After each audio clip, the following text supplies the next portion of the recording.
Give it up for Elaine Kim, everybody.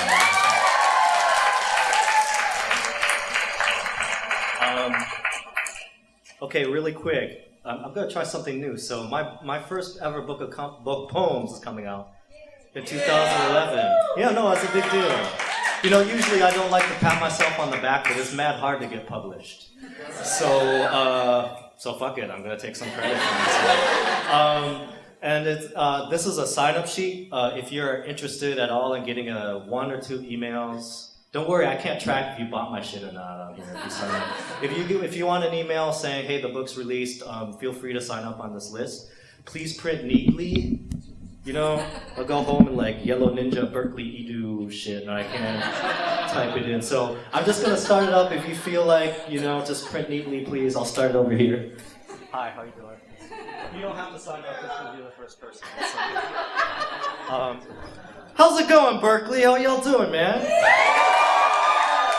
Wow. Like, you know, some shows are like family. You know what I mean? Right? There's like straight up family in here. I mean, we could start like an old-ass Asian American spoken word rapper human pyramid with some of the people up in here that I love so much that I never get the chance to see. It's really wonderful to see y'all. Really, really quickly, I just have some thank yous. I want to thank actually Professor Isabel Palad at San Francisco State, who also was instrumental in bringing me here this weekend for the Southeast Asian Conference over there. I want to thank Elaine Kim. You don't understand, this is Professor Elaine Kim. When I was in college, she was one of the first Asian American scholars I ever read in my life.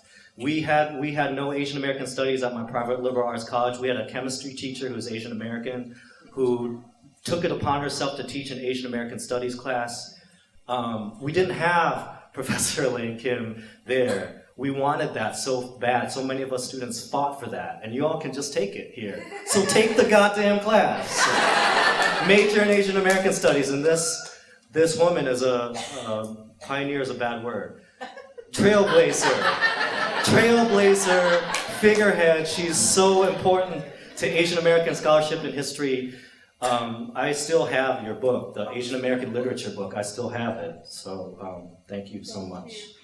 I want to thank my friends Jay Tsukamoto and Jane Kim who put me up while I'm here. You know, Jane Kim is now supervisor. Yeah. What's up, Jane? Congratulations, girl. Yeah. That means that you live in San Francisco. She is the boss of you. She's your supervisor. I'm just playing. And it's funny because I was just telling Jane Kim was the first friend I made in the Bay Area 10 years ago. And 10 years ago, the first time I ever came to the Bay, I had a gig here, and Jane Kim picked me up, and we were talking. 10 years later, on Thursday night, Jane Kim's picked me up, and I'm like, we've been friends for 10 years. And now you're the supervisor, which means you're the boss of me. And, yeah, so, congratulations, and all kidding aside, we were so inspired when we heard about Jane Kim's win, because the right thing happened. People voted and the right thing happened, so that's awesome. All right. So I'm just gonna do some poems, is that okay? Sorry, I'll try to shut the fuck up. Okay.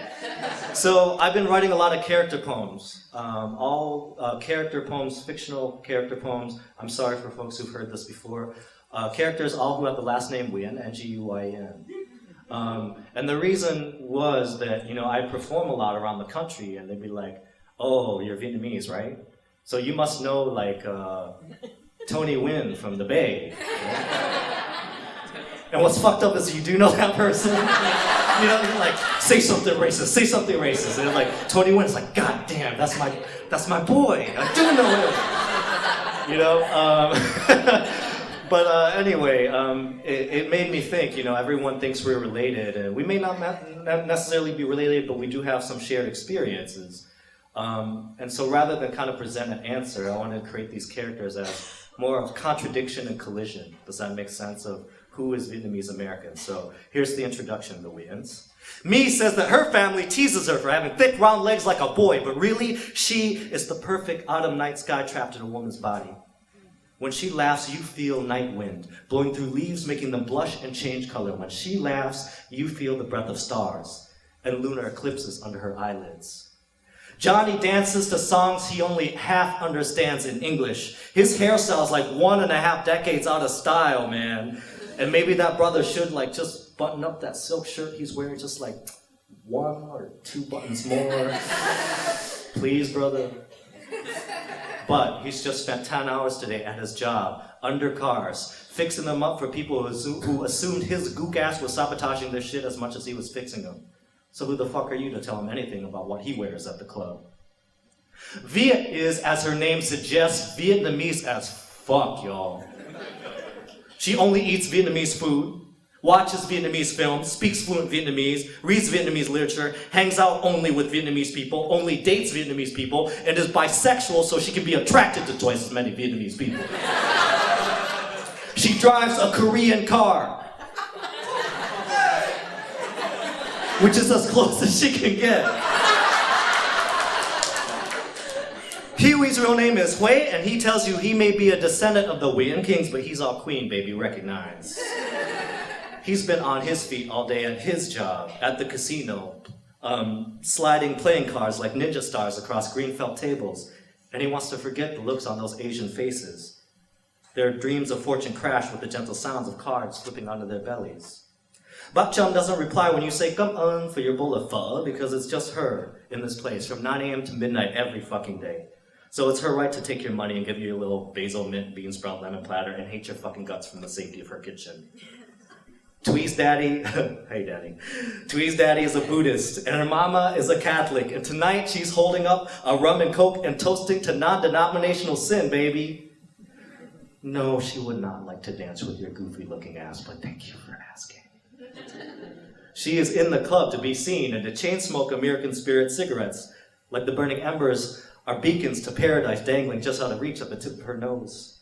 And her best friend, Vin, sits with her like he does every night, and though he wishes he could be a cigarette filter so he could know the stain of her lipstick kiss, he says nothing. He has given up on this love shit, but he has not given up on Long Island iced teas.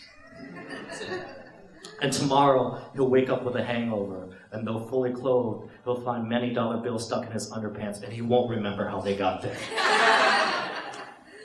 Last name, Nguyen, all of them. They're not related, but they're more related than any of them will ever know. They sell shoes in Queens. They sell cars in Orange County. They hustle from White Bear Lake to Frogtown, Minnesota. They drawl their way in your heart through Virginia and Texas. Lost everything to Katrina in New Orleans. Fight for their lives every day in Boston. They bake mango cheesecakes in Oakland and San Francisco. Where they live affects how they feel about the weather and whether or not they say yes when you ask them to step out of their front door for some karaoke or late night Chinese food. They sneak banh mi sandwiches into bad movies, and they don't see themselves up on that silver screen enough to dream that they were on them. They gamble too much, and they smoke too much, and they look great playing billiards, and their feet hurt, and they've been working all day, and they are none of your motherfucking business. There are one story for every Vietnamese body, one song for every voice that sings or otherwise. Every Vietnamese name is like a tattoo we all wear, proud of the burst of color we dig deep into our skins.